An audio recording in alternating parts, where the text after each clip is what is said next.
actually in the Northgate Village Apartments now.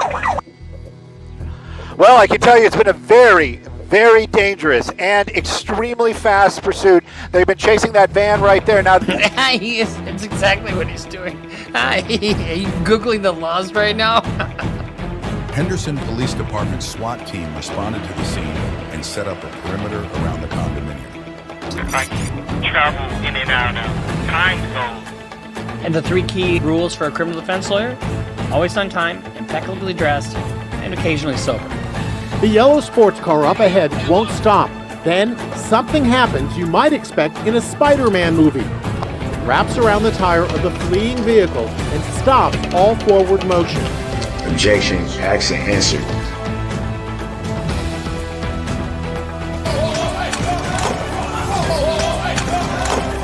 I mean, he leaps over the fucking bench. No, the thing is, that's my property. You have no choice.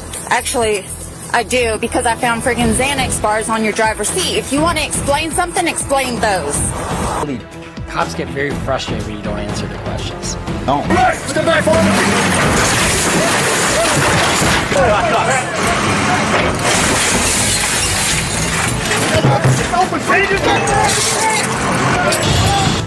He's gonna go straight. There's a car right here. Got him. All right, I'm going to excuse everyone. Mr. Brooks is being removed from the courtroom. This is fucking hilarious. So he pulls out a joint in court. Go, go, go, go, go, go, go. Turn on your stomach! Stop fighting us! Stop resisting! The injury by the police, that may be a separate issue for you to file a civil suit. Chris, just while he's doing that, talk to me. What were you running for again? Warrant? A felony warrant, city warrants, what? Felony warrant on Kansas. Well, I'm pretty sure they ran you, and you don't have any warrants. I don't. No warrants. No. Oh, there's one Kelly. It's all that for nothing, right? No warrants, no nothing. Yeah. Police! A little farther, but a little more. I'm not finna sit here and let you fix the trial because you don't want to tell the truth to the jury. We're there, guys. Got eyes on. I want to suck it.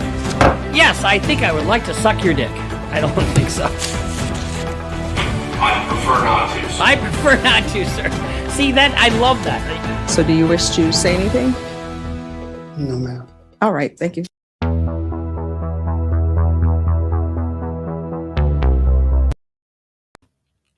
Well, hello. Good evening, good afternoon, good night, good morning, wherever it is you're coming from. Welcome to the Defence Risks, and thank you for joining me.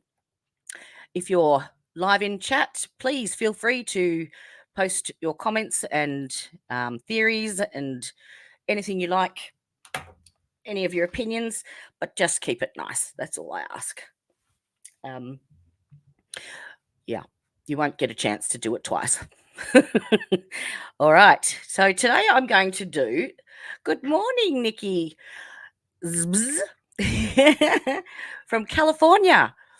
Welcome from Melbourne, Australia.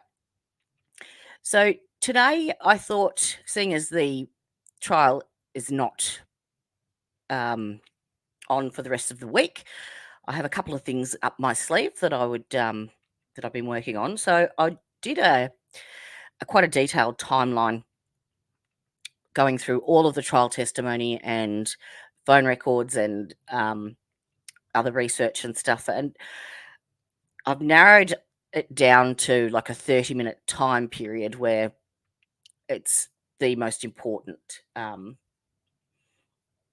where everything happens basically. So I have a theory. Basically, I have developed a theory of my own to try and explain what may have happened the night on the 29th of February. And it encompasses both the timeline, the injuries, the dog, the phone data. So I've tried to include and make sure that it covers all of that in my hypothesis. So I thought I would share that with you tonight. But I would like to also just give a good shout out to Sean McDonough on Going Through the Motions. His YouTube channel is amazing. He interviewed some expert witnesses in the medical profession that had some great ideas and great insight into the injuries that John has sustained. Now, I will actually say right now too that there is a graphic content warning. There is some pre-autopsy photos that will be shown. So if you don't want to see those, they are out on the internet. They're out there. But if you're not interested in seeing those, then please, by all means, turn off, switch channels. That's perfectly fine. But I needed to use them to try and explain how those injuries may have occurred and, compare it to similar type injuries. So graphic content warning, viewer discretion advised. All right, so I'll start off with, let's put this up here. All right, so on the night of the stop. I've saved it as a video and it's not going to come up as a slide. All right, so the night of the 29th, we have these people listed here, plus Chloe the dog, in the house at 34 Fairview. And in my opinion, John went into that home when Karen dropped him off at around the 12:30 mark. So let's move to the next one. That's not the next one. Why has it gone that far?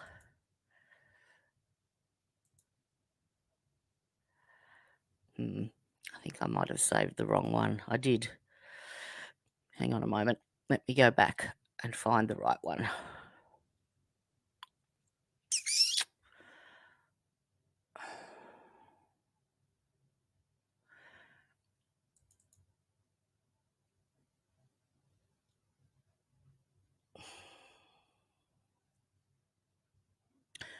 Okay. Where did I save that? Lord. I don't know where the time went today. I have done nothing but sit here in front of this computer and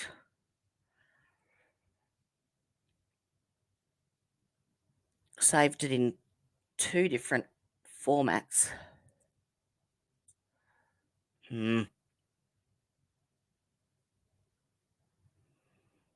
All right, while I'm looking for that, I will play this because that is the wrong one. So this is a recording I took from Sean McDonough's YouTube channel, and it does a bit of explaining. He's interviewing a lady who is a registered nurse and pretty much explains a few of the things that I'll be going through. So have a look at this one. Registered nurse for over 40 years. I have worked in ICUs. I have worked as a case manager. I have worked as an outpatient surgical nurse. I can honestly say I've done pretty much everything in my career. So, I wanted to voice what my hypothesis is, my theory, because I've been following this case along with you for a year now. And it upsets me. It angers me that this man was treated like this. And, but the first thing I want to say is I just want to express my sympathy to the O'Keefe family before we begin. Very nice. Because this is just a tragic story. And I also want to say that I am not a forensic pathologist. I'm not a medical doctor. I'm not a neurologist, but I have been a nurse for over 40 years. And like I said, as nurses, we use our vision to make assessments. And I have been looking at the pre-autopsy photos of Officer O'Keefe, and he looks like he was used as a punching bag by Joe Louis. you know, when Karen Reed said in that video that he was pulverized, I agree. He was pulverized. So, you know, I just wanted to start by a little bit of medical terminology. I believe the theory that he was in that house and he was beaten, and he sustained severe brain injuries. And I think he was hit so hard. It's called a contre-coup head injury, and it's French for basically a counter blow after counter blow. You get pummeled in the front of your face, and if you notice, his eyes had such huge hematomas. You know, I wonder if his All right. Now, a contre-coup, I looked up the definition, and basically it's a type of brain injury where the opposite side of impact is where the damage is done. So John had a significant laceration to the back of his skull, which caused multiple skull fractures, and the force of that impact caused the brain to lurch forward basically and impact behind the eyes, which contributed to the amount of swelling and bruising behind the eyes, which is what a contre-coup head injury or brain injury is. orbital bones were fractured as well. But you know, you get pummeled like that over and over again, your brain is going to go back and forth, and it's going to go forward, and then it's going to go back again. And what that does is it tears blood vessels, and it tears neurons, and it causes a lot of damage. And my theory is that, you know, when they were done using him as a punching bag, I believe the fatal blow caused that 3-inch head wound in the back of his head. You know, and you know, I've followed this case, and I've read reports about, you know, the Albert cellar, and I know that there were a lot of people that lived there. Well, I know Brian Albert is also an MMA fighter, so he probably lifts weights. I'm not sure if this is correct, but I'm under the impression that he had some weight equipment in that cellar. Is that right, Sean? I believe so, yes. There was Okay. a So- picture before they sold the house with a weight bench with weights on it. Yeah, I believe Right. so. So, you know, I investigated, you know, weight, you know, like the weight benches and the J cups where you hang your weights on. And it's funny because a standard J cup where you hang your weights on is 2 inches. So I have this theory that, you know, he was punched, and the last fatal punch knocked him down, knocked him back. He probably had loss of mobility. Oop. You know, any kind of movement, because he had a brain injury. So he probably was thrown off balance, and my theory is he was thrown backwards onto something hard that opened up the back of his head. And that was the beginning of the end for Officer O'Keefe. Yeah. That kind of injury, you know, once you're unconscious, and I don't know whether he was laying flat or whether he was, you know, he hit his head. Gabby, did you get my link I sent you for Discord for the gavel drops? I sent you a link on the message. Check your messages, sweetheart. And ended up leaning against the weight bench.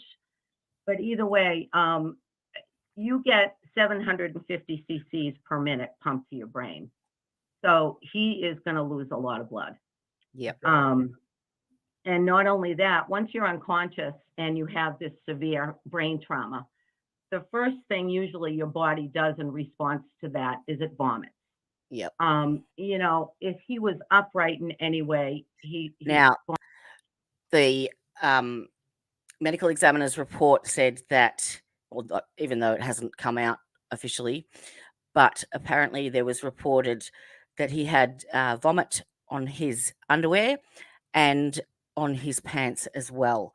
So for him to be unconscious and vomiting from the head injury, which is the body's natural reaction response to the head trauma, and not choke on it, he had to have been in a at least semi upright position, because when he presented at the emergency department, his lungs were clear. So just remember that. Of course, he's going to vomit onto his clothes. But if he was flat on his back, Sean, and he started vomiting, and, I hate to say it, but there's no way that an unconscious human being can clear their airway if they're vomiting on their back. So what you're saying is, according to the Commonwealth, if the Commonwealth's theory is he was hit and somehow miraculously ended up on his back, the vomit would have happened post the alleged hit, right? Correct. So how the hell would he be able to vomit so that it would come out on his, I guess, his underwear? Exactly.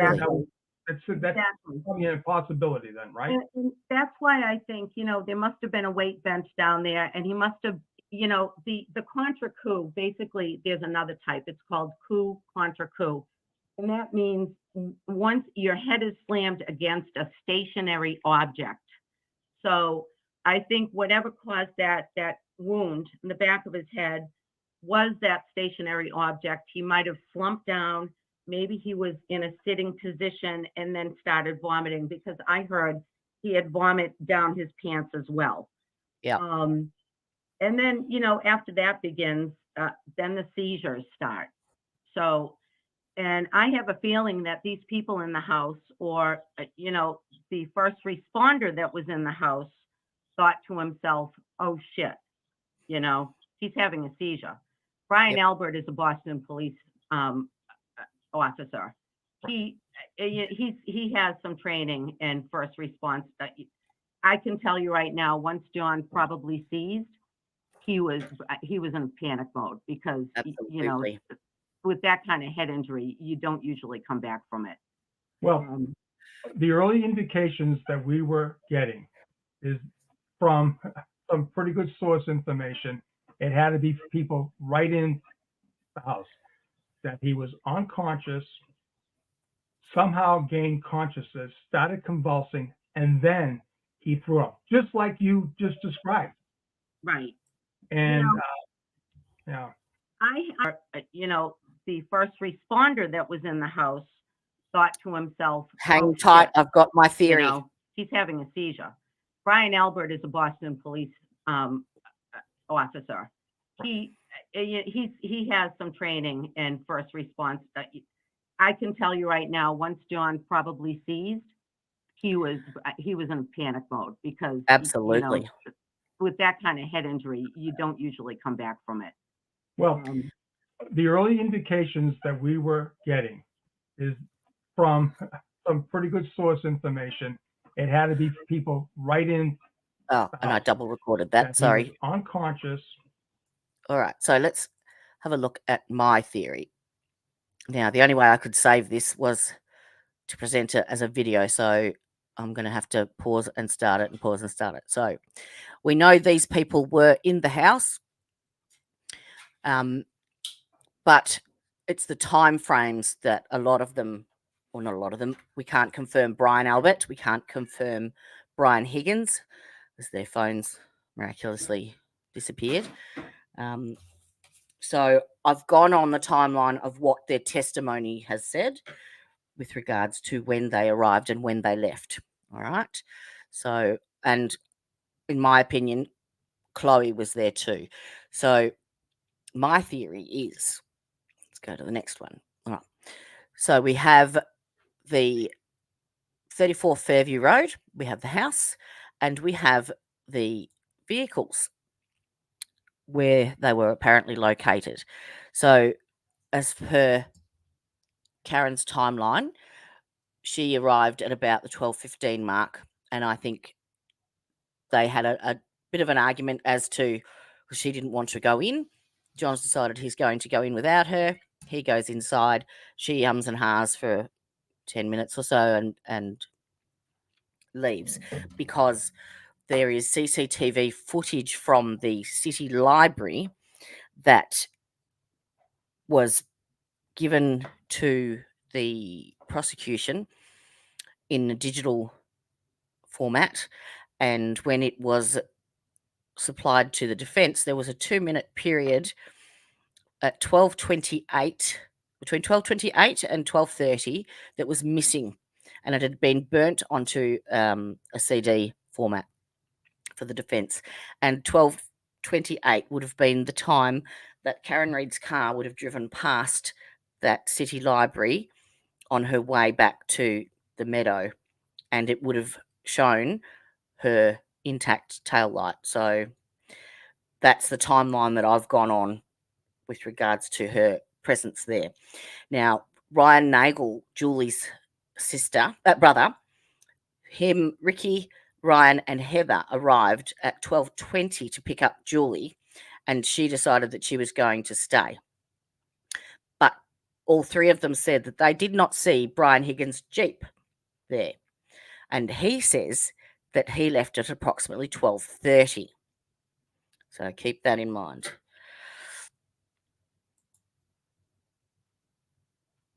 Next. All right. So my theory is that the boys went down to the basement. Okay. Actually, I might have to move myself off the screen there. Oh, I've got a bigger photo. It's okay.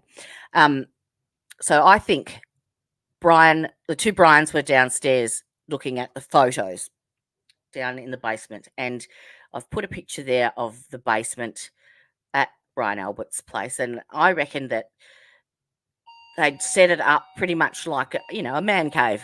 That's where the boys go and drink the beers and what have you. So I think they were downstairs in the basement, having a chinwag with Colin, and Chloe had gone down to be with Dad. All right. And then John arrives, and John goes, "Oh, where are the boys, Oh, they're downstairs." He heads downstairs. All right.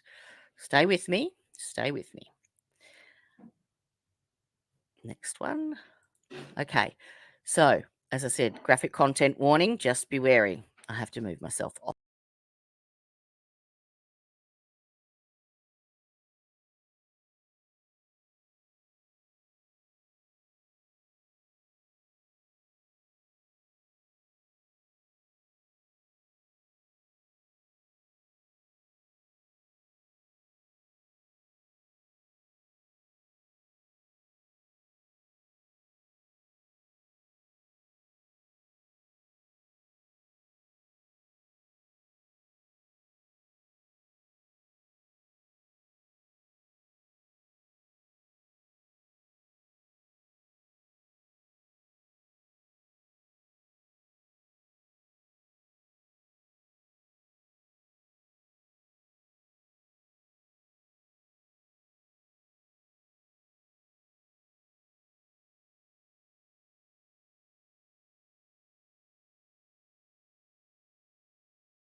Can you hear me now?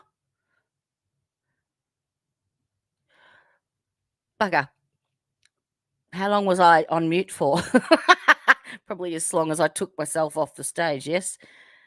I'll have to move myself. Sorry. Hi, Kiss Me a Cow. Welcome.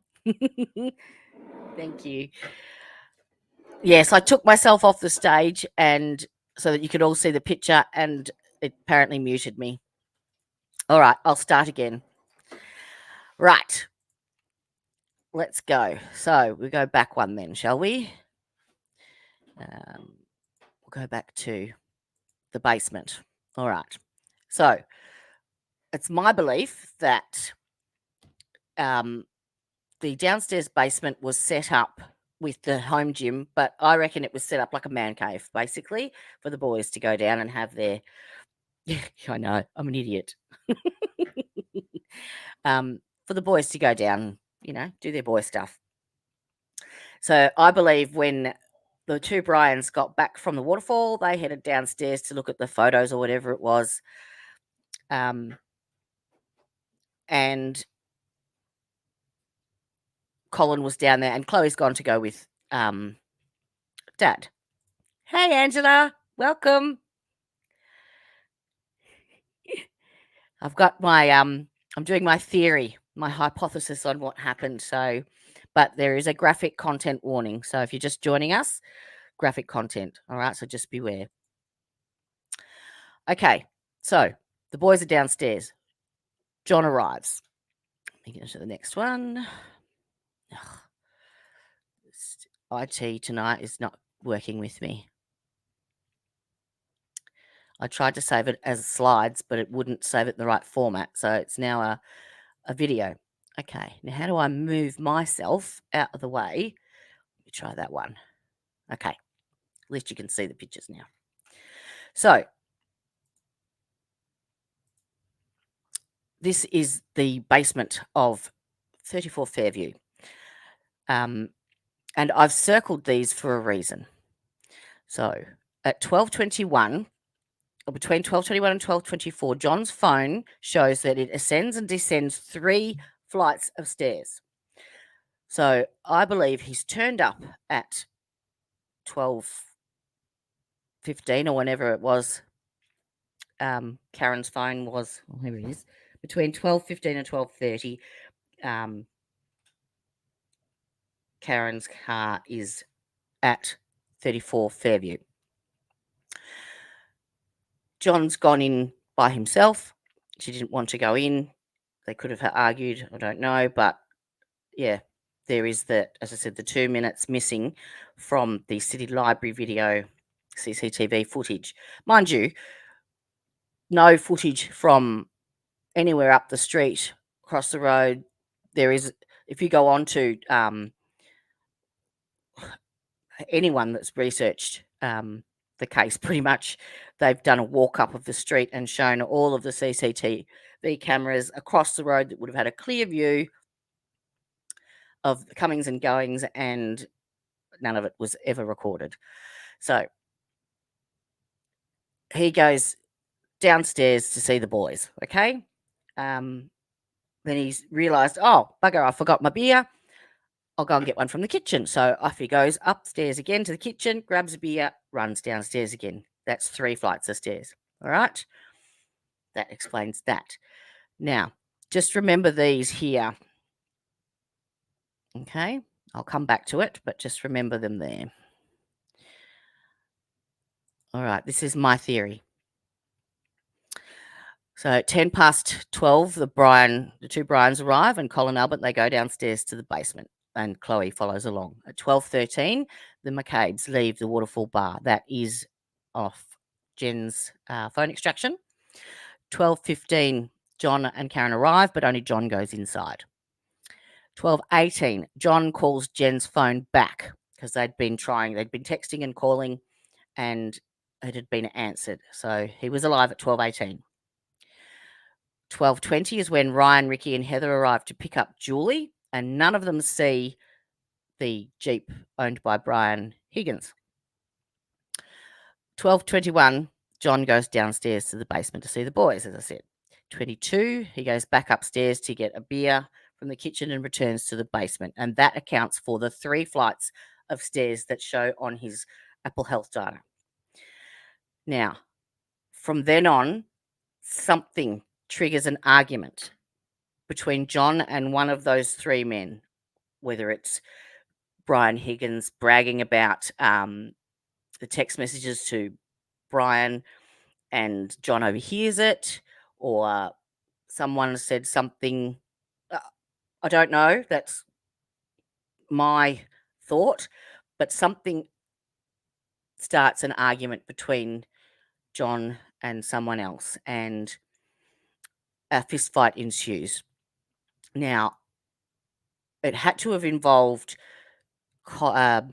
Brian Higgins, because that would explain why Chloe would get involved. So if someone's trying to hit Brian Albert, then the dog's natural response is to protect their owner. So that would explain why we have the lacerations to John's right arm, and I will show you a picture of that in a second. And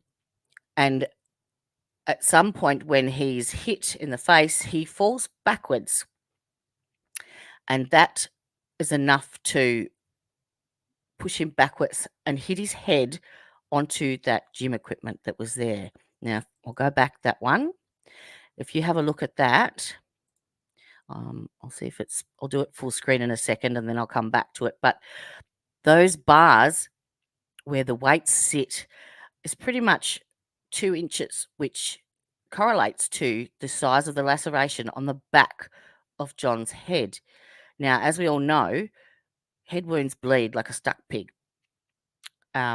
So he would have hit that really hard, because in the photo it looks like it's really deep, that wound. And that would have rendered him pretty much unconscious. And I believe that he's fallen backwards onto one of those bars, and he's then slid down into a semi-upright position. And that's when he starts to vomit. And that's why there is no vomit in his lungs when the EMTs find him. And that would explain why the vomit is on his pants and undies. And then, yeah, well, this is their actual gym downstairs. And I've got some more photos. Hang on. Stay with me.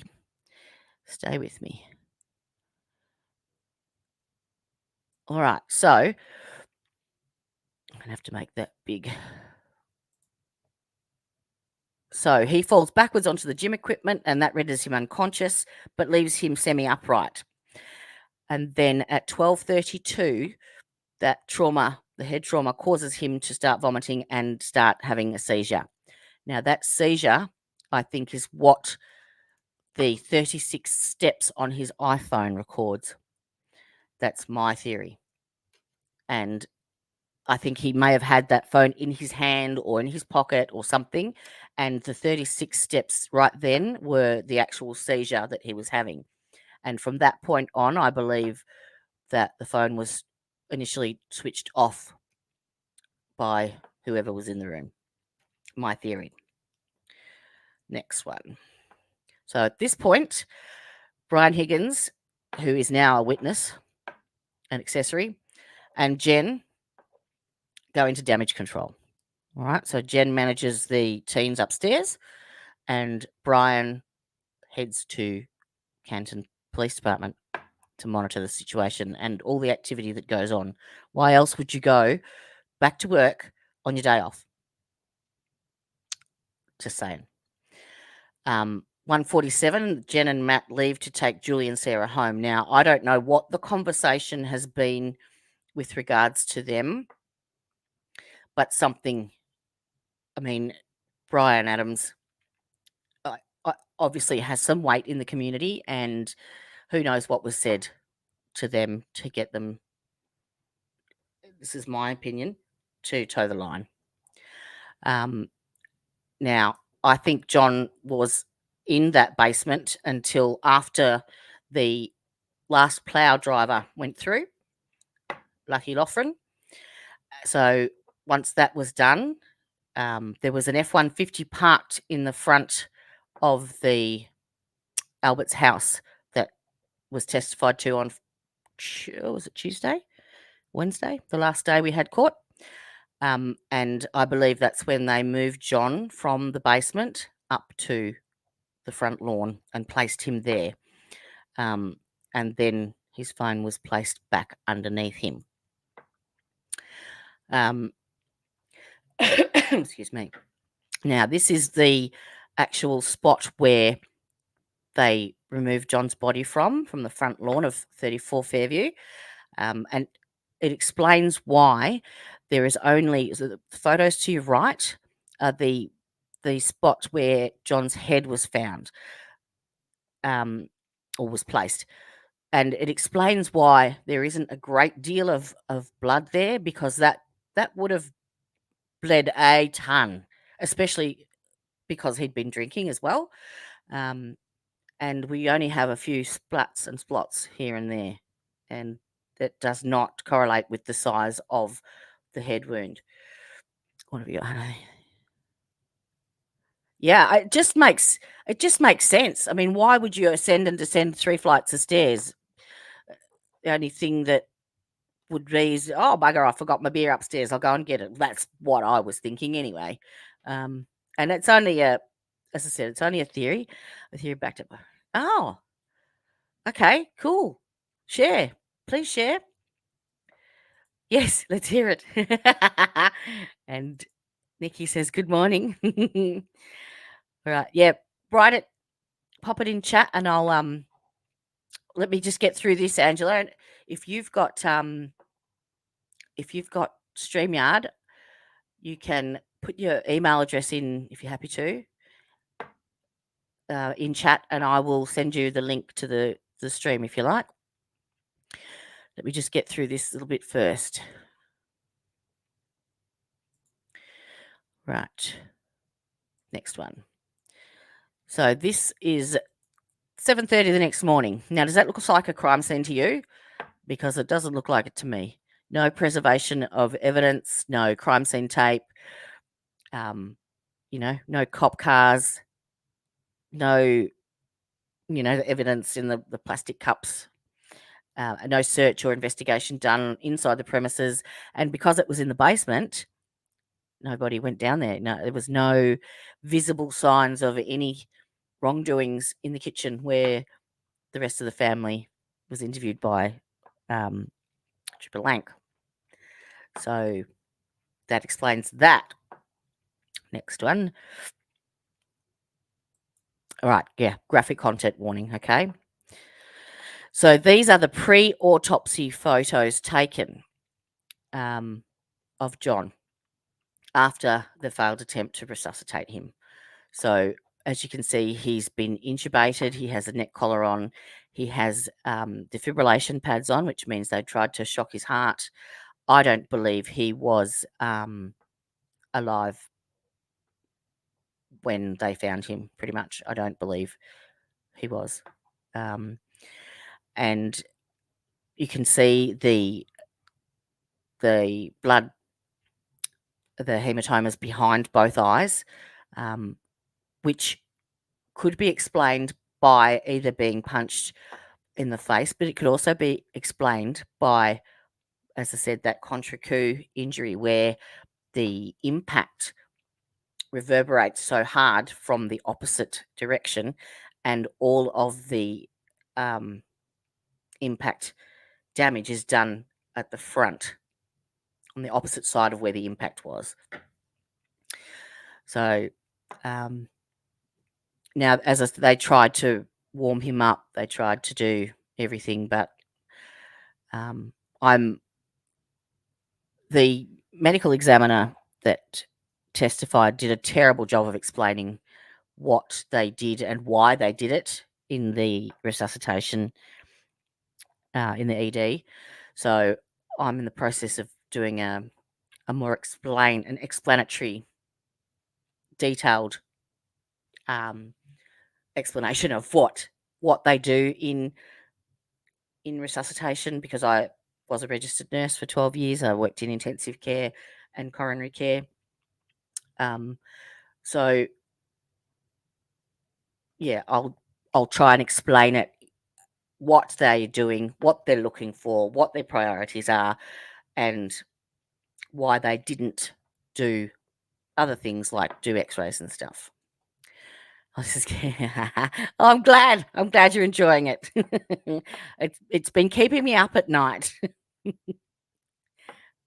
So the next one, now these are his hands. Okay, now there's a couple of things to note. He does have a defensive wound on his right hand, if that's what it's it is a defensive wound or it could have been banged on something as he was falling. I don't know.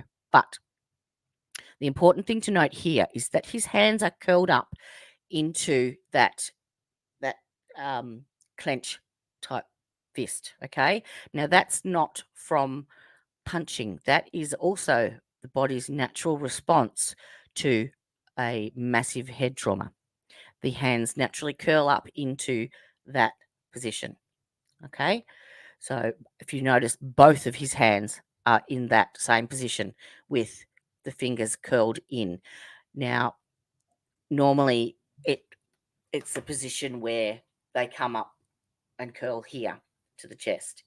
But John was found flat on his back and his hands to his sides, but his hands were still in that position. So that to me says that he was moved for a start, but they didn't straighten his hands out or anything. Just a fun fact. Oh, you could be our reporter on the ground, Gabby. You should have said. go down to 34 Fairview and we'll do a live stream together. All right. So the next one.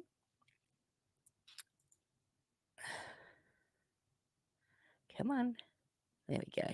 So that is a bigger picture of the laceration to the back of John's head. And it just looks like the perfect size for one of those weight support beams, whatever you call them. I'm not sure what their names are, but all right. Now, this is the arm injuries explained. So the top two photos are John's arms, so the pre-autopsy photos that were taken of the lacerations to his arms. The bottom two were taken. I took a screenshot of Melanie Little had a dog training expert on, and he trains dogs police dogs how to bite and fight. So the bottom two pictures are of the fake arm that they use to get the dogs to bite onto. And if you go onto her YouTube channel, that she actually has a full video of him and his explanation on why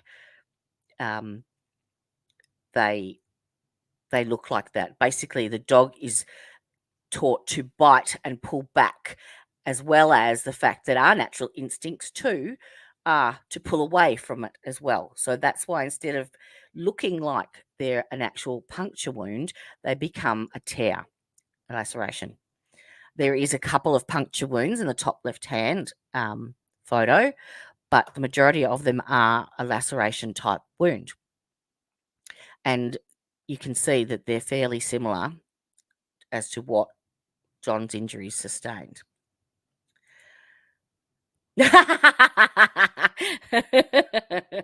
He's funny. He's so funny. No, I haven't. But I might start watching them. I've been watching Turtle Boy all weekend, so if I start swearing, you know why. All right, next one. Is there a next one? Oh, no, we're back at the start. Woo! Okay, cool. Let me put me back. Hello, I'm back. All right. So that's my theory anyway. I tried to incorporate as much of the details as possible, and logically work out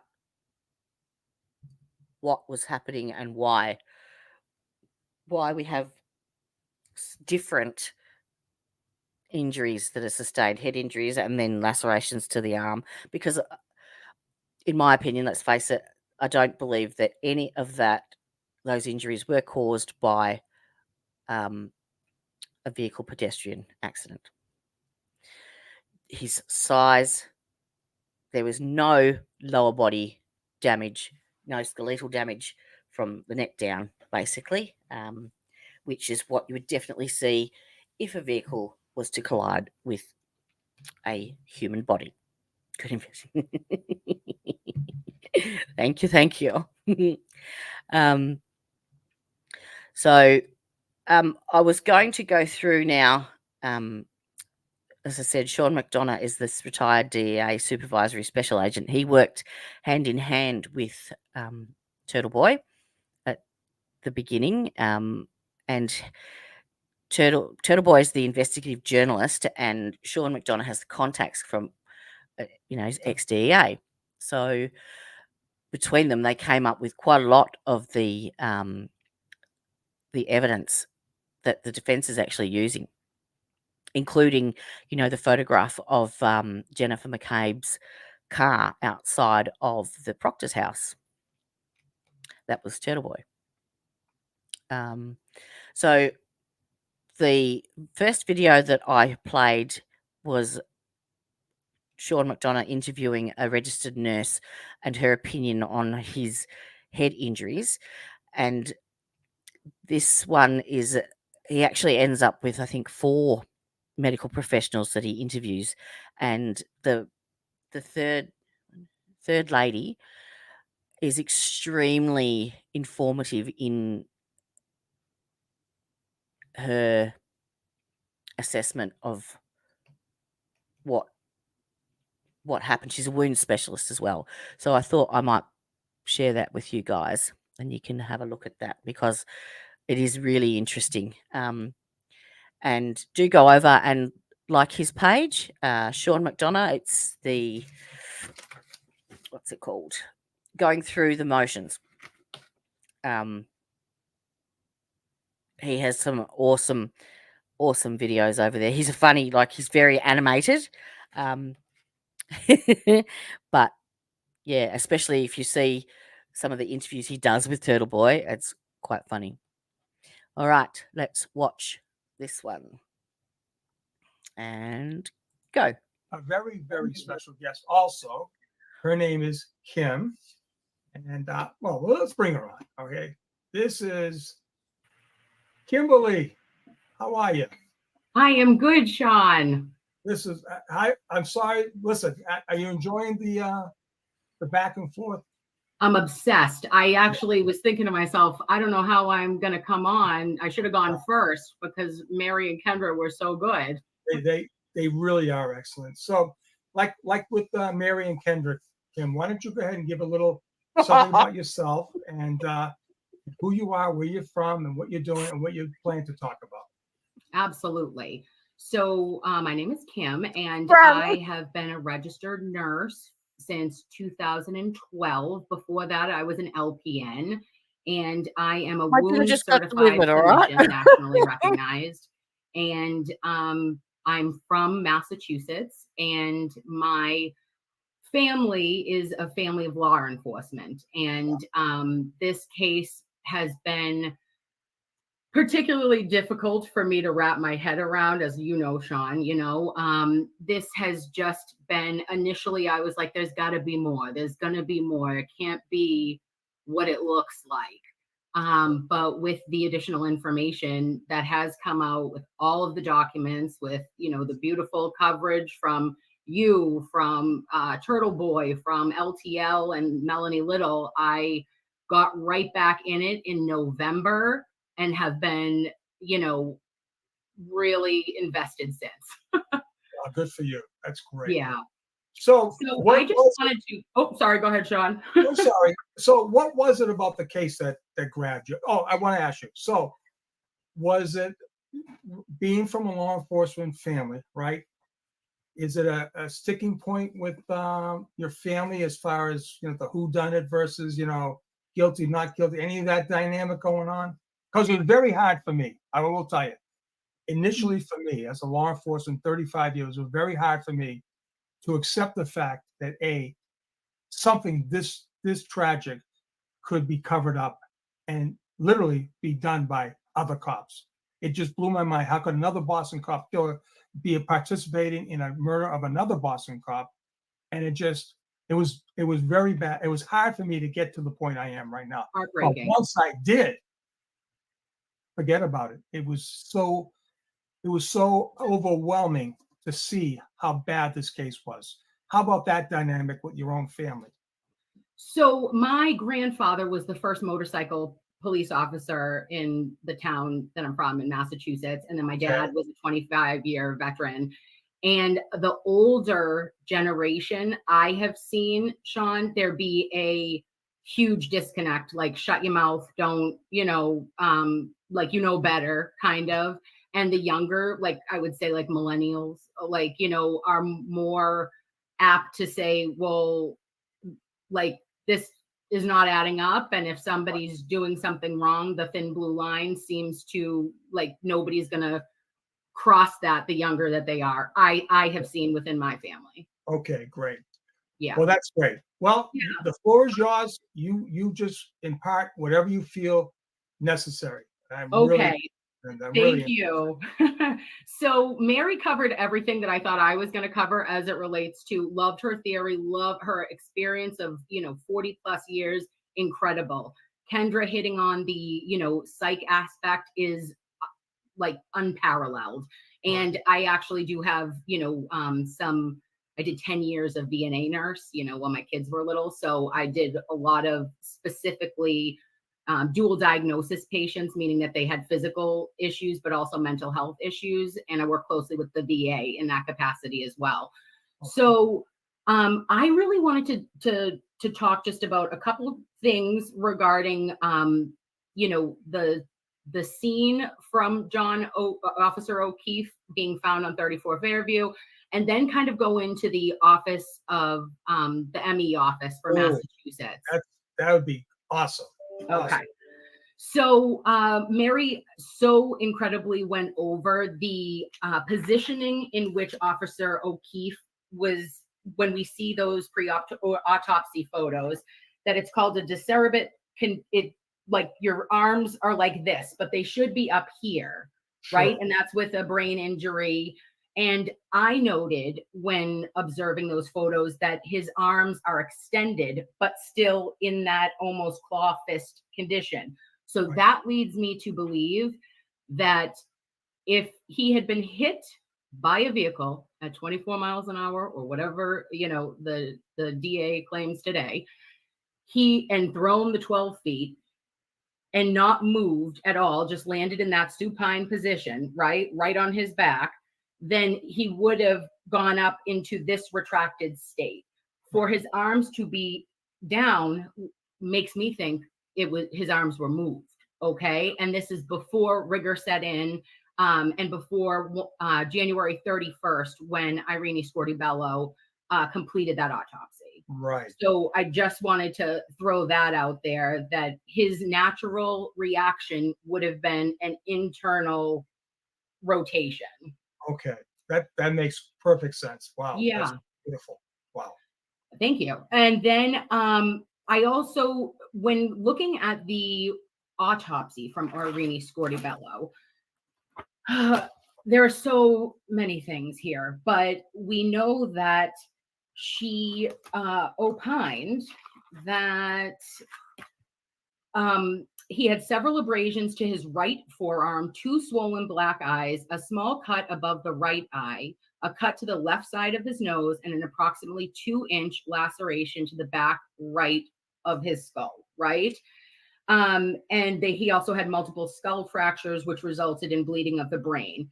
She also noted that his pancreas was dark red color, indicating the hypothermia that had set in, and those were the contributions to his death. But she also opined, which I haven't heard many people talk about, that there was blunt force trauma injuries that occurred prior to Officer O'Keefe's hypothermia in his abdominal region, as evidenced by hemorrhage in his pancreas and stomach. So what does that mean, Sean? Okay. What does it mean? Please. What does that mean? So that is telling us that he was bluntly impacted, right, to his abdomen, specifically his pancreas and stomach, right, were bluntly impacted, but there is no skeletal injuries to his ribs, no broken ribs, no broken pelvis, no trochanter, no hip, no patellas. Everything that we have said does not correlate with a pedestrian strike fatality. Okay, so stop. I'm going to stop you right there. Sorry. So unlike the front of the car, right? And Correct. that's big. That front of the car would have hit him right there. The back of the car, right? The bumper is somewhere about the knees, right? Mm-hmm. That whole back of the Lexus would have hit him from the head down. I mean, 100%, Sean. 100%. Right. And what that doesn't, like, when you're taking into account a 6'2", 217-pound Officer O'Keefe, it's a Newton's law of physics, right? Right. Hello. Don't forget also, he was 12 feet off the roadside onto the lawn. So he would have had to have been propelled from the road to 12 feet. 217 pounds, 6'2" man at 24 miles an hour, and not do any damage to the plow that was supposedly parked behind you. This lady she makes a lot of sense. She's very knowledgeable.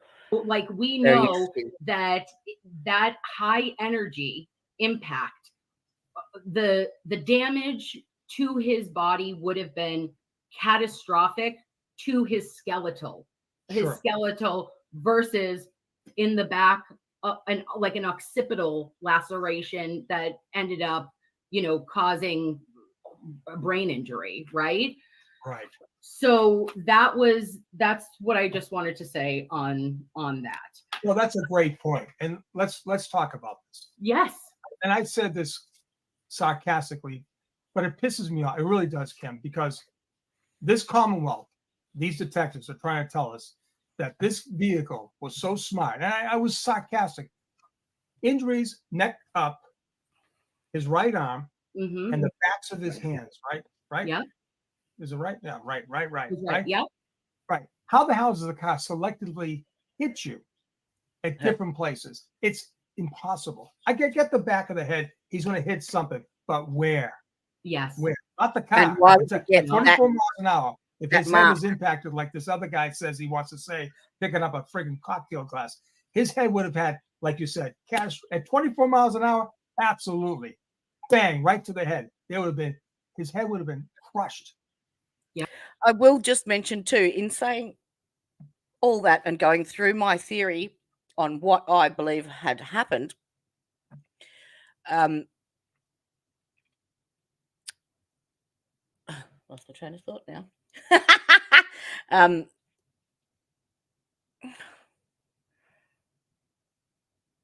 I've completely gone blank. I'll start again. It'll come back. It'll come back. Especially if the car keeps going. Right. But anyways, it's just to me, it's been a year now. I'm at the pissed off level right now. I'm pissed because we're still talking and they're still going to bring this piece of shit case to a jury. I can't believe, to the judge's courtroom. I can't believe it, but I'm sorry. No. I just rant here, Kim. So, no, well, I got on Twitter like the other day. I was like, I'm going to get on the Twitter and, I'm going to, try to engage with people here. Right. And I was like, I got to get off the Twitter because this is obnoxious. And, I understand with that. Right. But when you mentioned also his right hand, Sean, I do want to tell you that the metacarpus of your hand is this region, right? So you got your phalanges up here, but you have your metacarpus. This is a whole situation.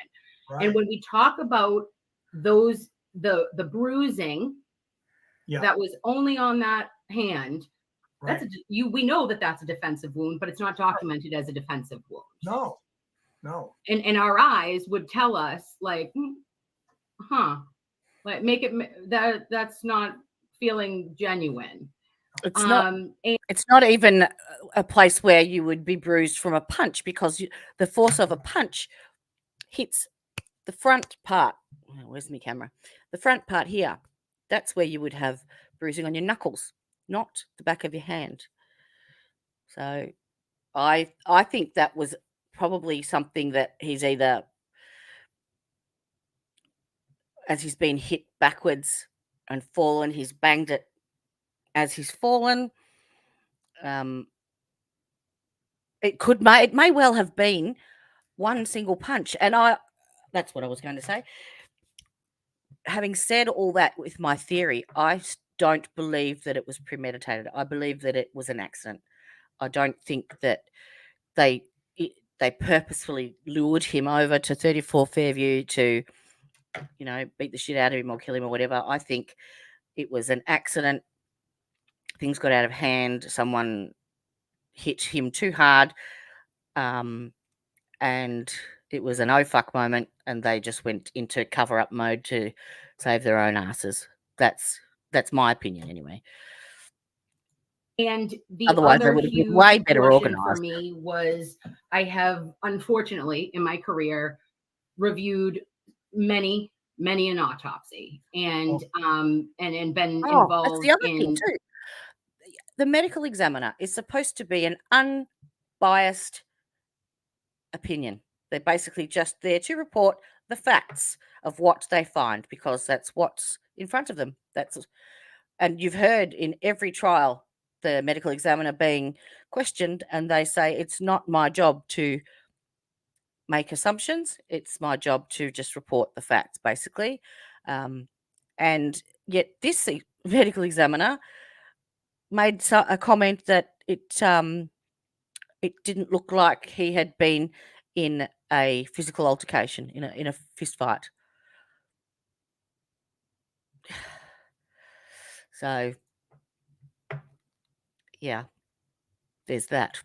Pronouncing, etc., of our patients. And I have never in my career seen a medical examiner document what a patient did not die of, but not document what they did die from. So explain that, Kim. Yes. That's a very great point. Explain that to the guests. He was an MMA fighter, I think. Yeah. So, Dr. Scorty Bello. 14 people we have here. Oh, I can't even see it. Just you and I. Just us. So she documented, I want to give exact terminology so no one can come for me. This is so good because, we've been concentrating on all the other crap, but this is what it really comes down to right here. So she documented that there was no sign. I'm so sorry. We got time. I want to know how she got the autopsy We got report. time. It's not. Yes. Okay. So she documented that there was no sign of a fight or altercation, right? That was just in it. But we did have a cause of death that was determined as blunt force impact trauma to his head and hypothermia.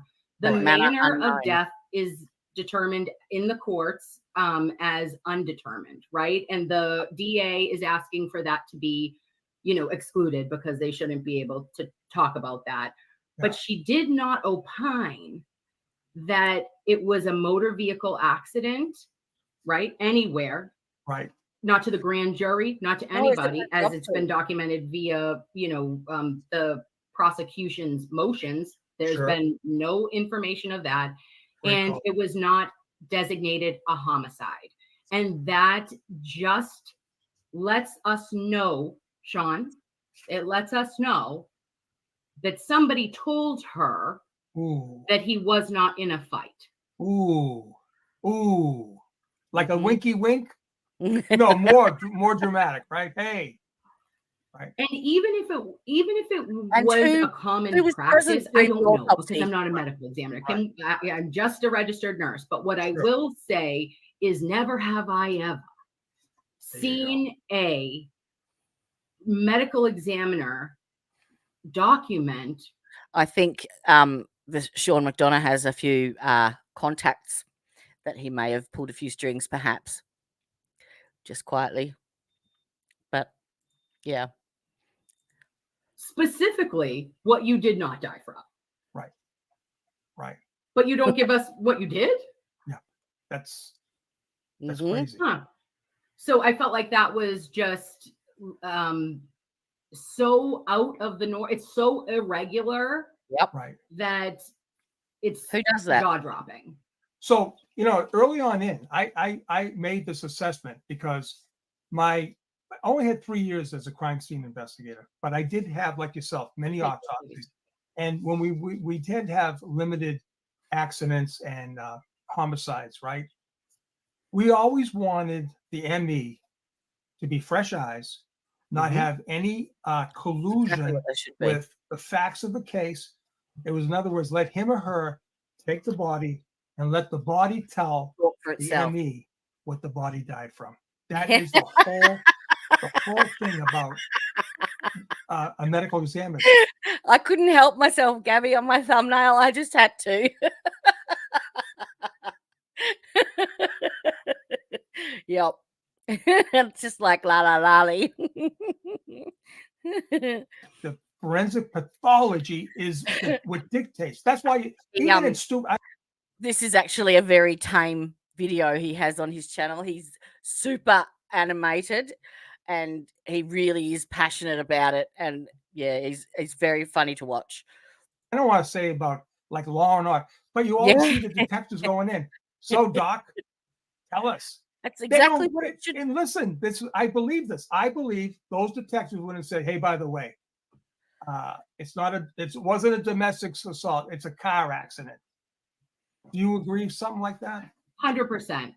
Oh, thank and God. I think that they were on the right path, right? When they were talking about initially saying that Karen saying, I hit him. Did I hit him? I mean, this woman is hysterical. Yeah. She, in that leaked 911, in the message that she's leaving for John that we've heard, she's saying one word at a time, Sean. She's going, John, Carrie, Jen. She can't even put a sentence together, right? Can't even breathe. Can't even, the poor thing. I can't even, imagine. Who did a tribute episode? Angela? I didn't see that. I would like to watch that. Just let me know. Imagine what she was feeling in that moment, but for them to initially try to go down the route of a domestic, they had the right idea. You had the right idea that a physical altercation or a fight happened. You just thought it was with Karen, and it wasn't. Yeah, because I believe the gatekeeper, Brian Albert, said, "Hey, wait a minute, guys. A 95-pound woman soaking wet is not going to be able to beat up a Boston cop with a friggin' cocktail glass. Ain't going to happen." So then, of course, not on this planet. Away, right? She's gone. Yeah. So continue down with that, ME, because I think you've come up with some great stuff. Thank you, Sean. So basically, and I hate to do it, but we got to do it. So the medical examiner, the Office of Chief Medical Examiner in Massachusetts has had problems for a very long time. This office almost lost its accreditation 3 different times. It's all documented. This is all public knowledge. Don't come for me. Look it up. I promise you, you will find it. And as for 2022, there was an article done by Boston.com, and then there was follow-up by Boston 25 News that autopsies were performed at a 26 to 27% case load, right, for the entire state. Now, this is significantly lower than the national average per the United States Department of Justice website, which they state that 38% of cases are typically gone, to the state for autopsies. Wow. So now we see that there's problems with the MEs turning around these autopsies as well. Have a listen to this. They're not falling within the 30-day mandate. You're supposed to do them in 30 days, or less. And there's backlogs for over a year. People have been waiting. Like for toxicology reports and all that stuff and all the, the data. Wow. That's crazy. Yeah. And then here was the kicker for me. So in 2021, 14% of cases taken on by the Massachusetts OCME was where the examiner simply performed a chart review and did not examine the bodies in person. How's that? Okay.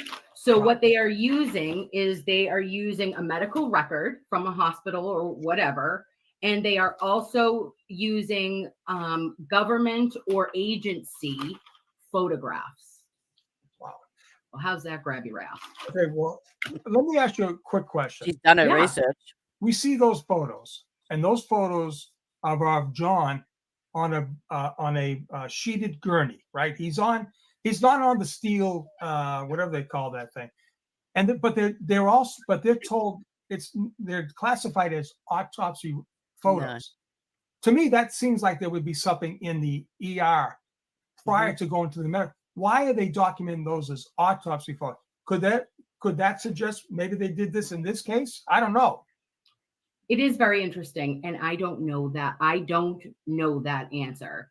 And if she didn't lay her eyes on him, right?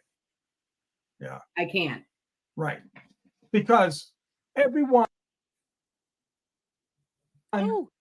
has commented, those can't be autopsy photos. They are, they're supposed to be on a gurney. They're supposed to be not on a gurney, but on a what you call the steel slab, so that all the blood drains out. And I hate to, I want to be morbid, but we've been there many times. Yeah, certainly why wasn't don't on they just the say table. photos from the ER prior to the? And you could see his abdomen. There was no. I don't know. Why We'll cut? probably find out. We will. Be an And he answer still for had that all of too. his Who knows? defibrillation pads on, and if that pads and. I feel that could be an collar. ace in the hole for the defense if there is that example given, but they have to use those photographs from either the staff or agencies in order to determine the cause and manner of death, right? But the chart review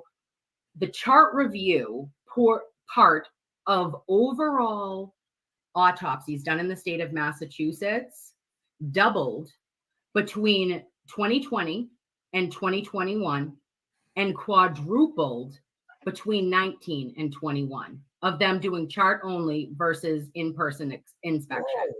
Whoa. Wow. Just saying. That's a lot to say.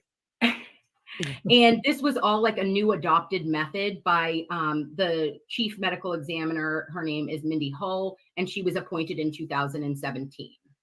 Okay. Wow. And I also just was thinking that, I don't know if he was cremated or not, Angela.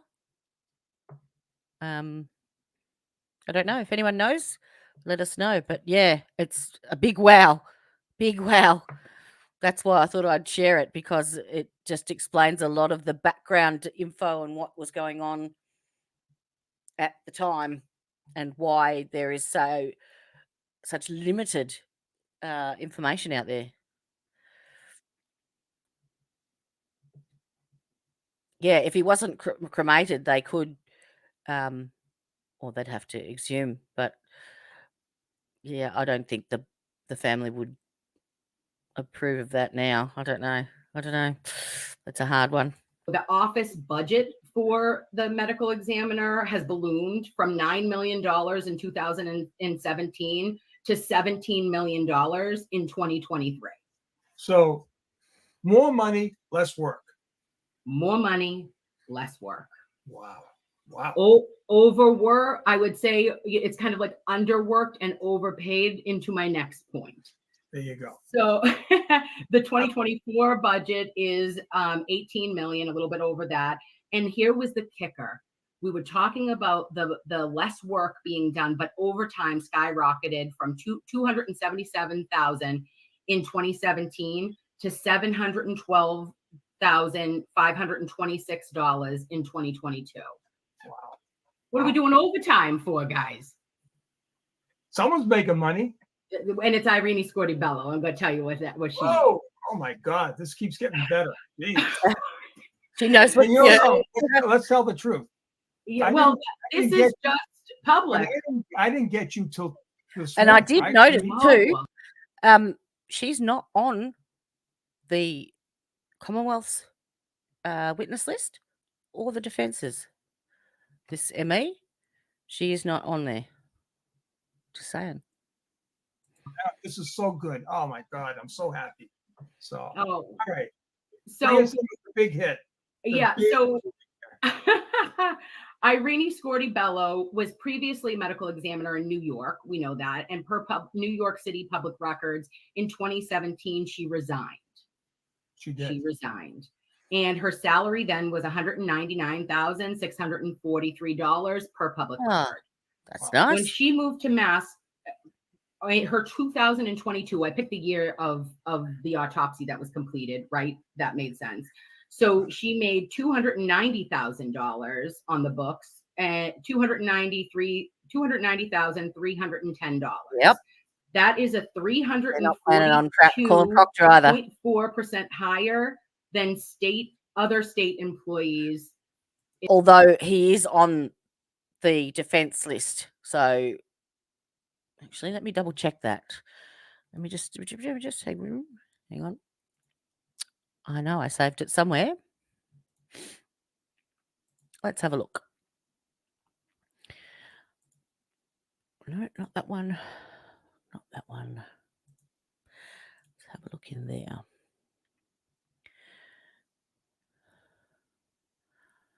Where did I save it? Oh, I forgot to put the floor plan of the house in that. Come on, where did I save it?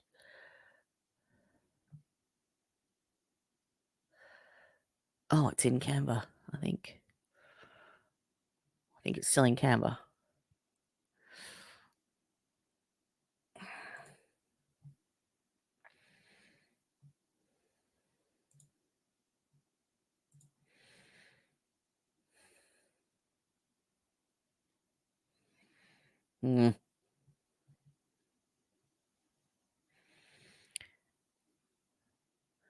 I'll see if I can pull that up whilst this is going.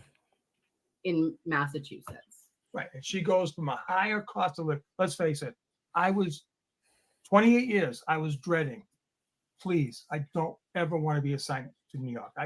Send me to Peru. Send me to the jungles. I'll stay. Because why? No one can afford to live in New York City. And you got to drive. Some guys are driving in from Pennsylvania, way back and down like Atlantic City. It's guys are living together, just to try to make ends meet.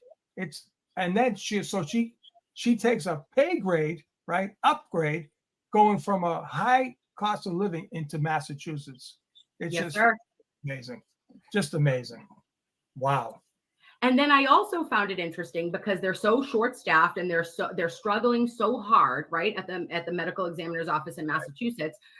It was so interesting to find out that also in 2022 that Dr. Scorti-Bello was contracted with the state of New Hampshire Department of Justice as a sole source contract for an amount not to exceed $12,000 for 6 days of work.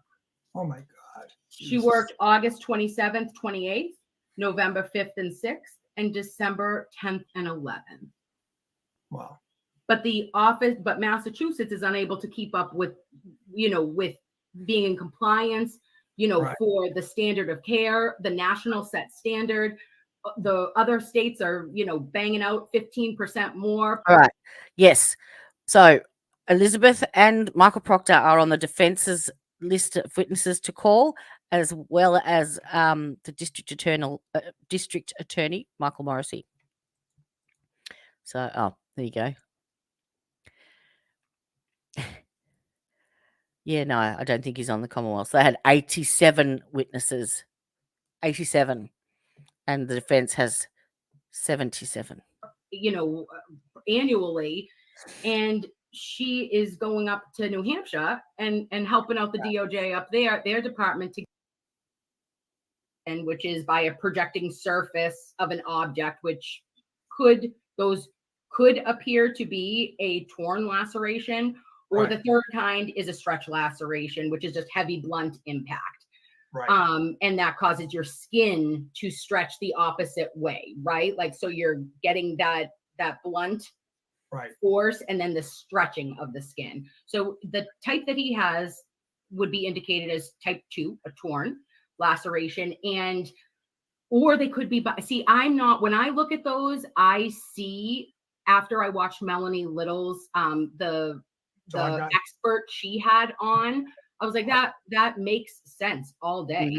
But I don't know really about I'm not an expert in those kind of wounds. So they seem to be a more of a non-patterned, it appears that could have been either a claw of the animal, or it could have been a bite. I am not. What if the dog had latched on, but someone was pulling the dog away and John was pulling away? 100%. Okay, I'll tell you what. There is a person, okay, that has said that he was told by Brian Higgins himself that he was actually pulling the dog off of John's arm. Now, I don't know where this guy went to. I know he was provided to the defense to question. I would imagine in the federal proffer that everyone on the other side doesn't want to agree that it actually happened, but we know it happened because Mr. Yannetti said it happened, and he's an officer of the court. I don't care what anyone says. But, very consistent. I do it I have my own dogs. I'll go like this. I'll put my arm out, right? Right? That's what I do. And if John, whatever's happening to him, right? I hate to even think about this, right? And if it's true that Brian is pulling on the dog, right? Now, let's face it. I would say the dog doesn't know Brian that well. The dog probably put his attention back onto Higgins. Who knows? But it could be a pull tug type thing. Yeah. Yeah. Being that you love wounds. Absolutely could. And whatever happened, Sean, remind me, I'm so sorry. What happened with the they did not test for They didn't test the tissue. Yeah. They tested the clothes. They didn't test the shirt. tissue. Okay.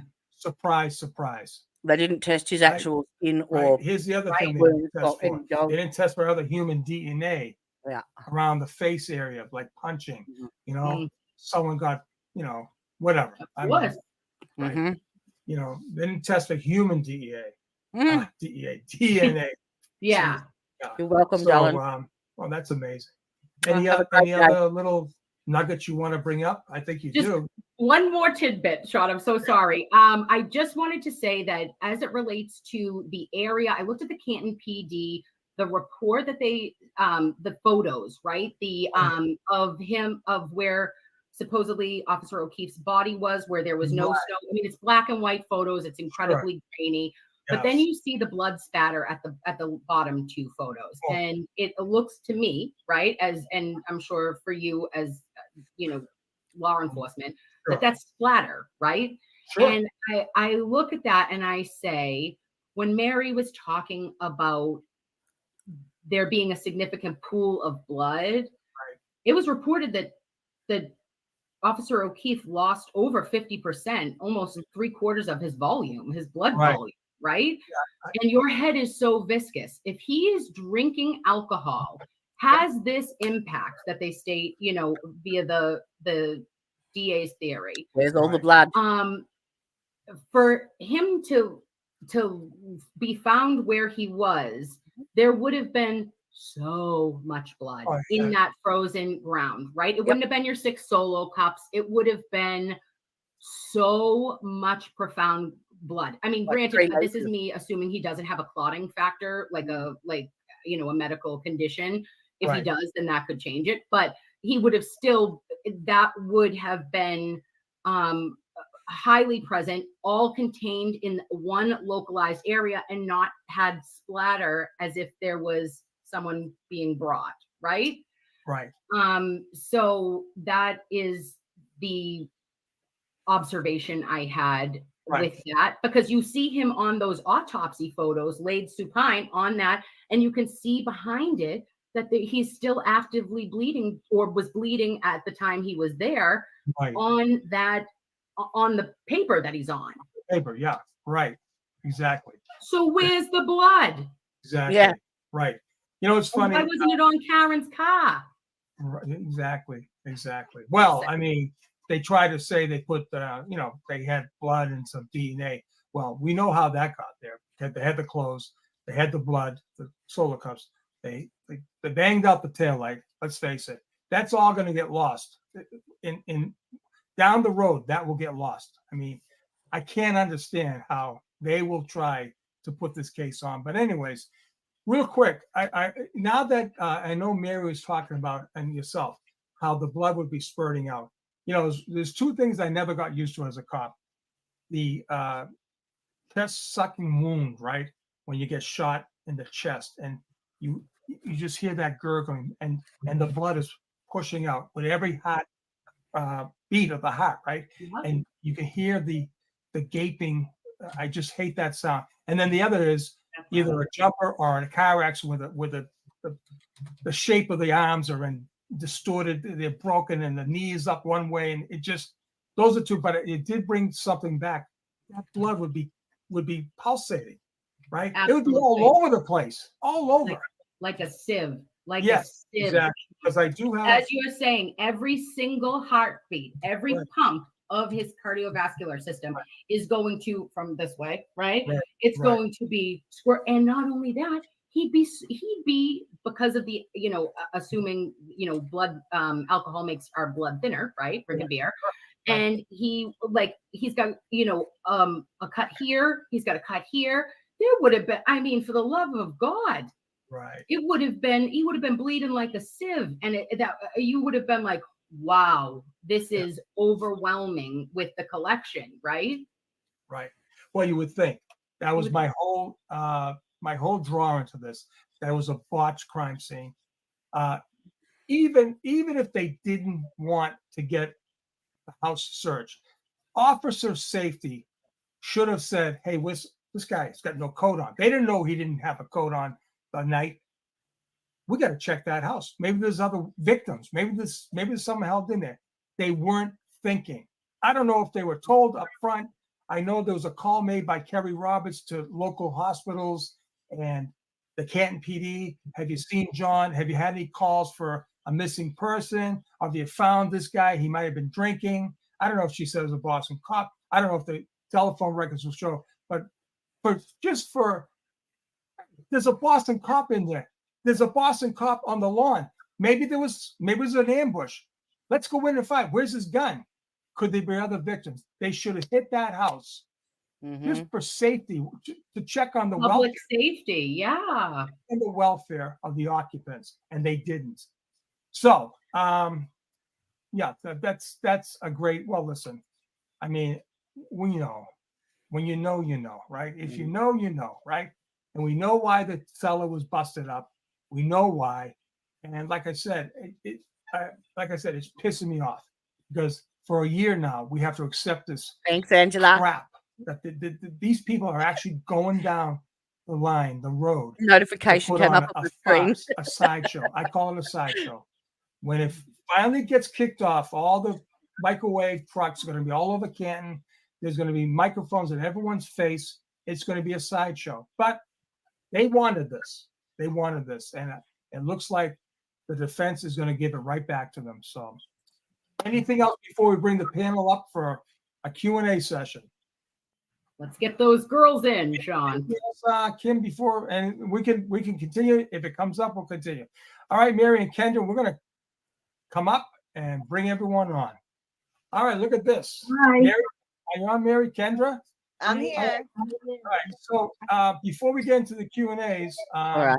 I'm going to have to do leave this one here because it goes Mary, on for anything you want to comment on? another couple of hours. So if you want to head over and watch the rest of that, it's on Sean McDonough's site. Now his YouTube channel is going through the motions, and it's labeled under how medical professionals view the Reed case at the top there. You can see that. That's the actual video that I have just streamed. So if you want to go and have a look, by all means, go and check him out and like and subscribe his channel. It's fantastic. So thank you, Sean, for letting me share that. Now, let's get back to that. All right. So that was just a little bit of an insight as to what I thought may or may not have happened. I was hoping tomorrow night to. I've been going through the ER doctor's testimony and trying to put together a simple and more understandable explanation on what he's trying to, the points he's trying to get across, basically, and what happened, what they did, how they did it, why they did it, and a little bit of basic anatomy and function of the heart and what have you. So that will be about the same time tomorrow night. I'm hoping to have that all sorted. I'm halfway through. So stay tuned for that bit, seeing as we don't have any of the court this week. I thought we would do some deep dives into a little bit more information, so we're well informed come Monday. All right, thank you very, very much for joining us.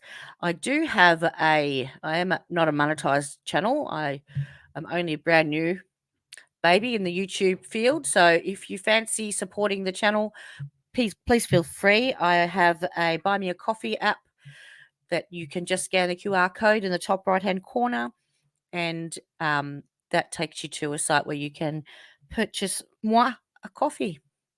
So thank you very much for joining us again, and I shall see you tomorrow.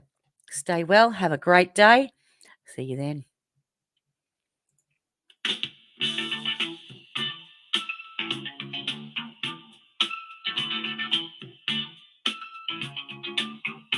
Covering true crime and police arrest, where the judges move and the defense rests. Watching courts and trials, criminals at best, where the gavel drops